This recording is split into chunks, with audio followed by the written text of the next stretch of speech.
May sayawan at may kantahan.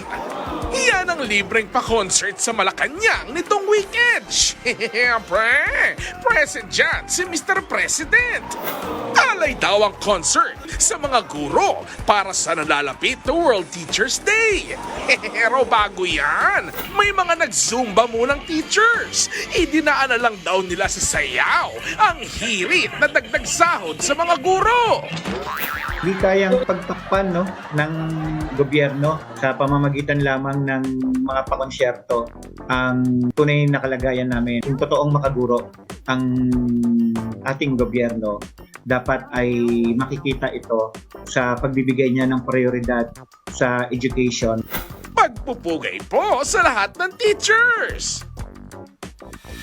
Gusto mo bang lagi kang updated sa mga balita? Aba, ay simple lang. Mag-subscribe ka na dito sa 1PH. I-click mo lang ang subscribe button at notification bell para hindi ka nahuhuli sa mga balitang dapat mong malaman.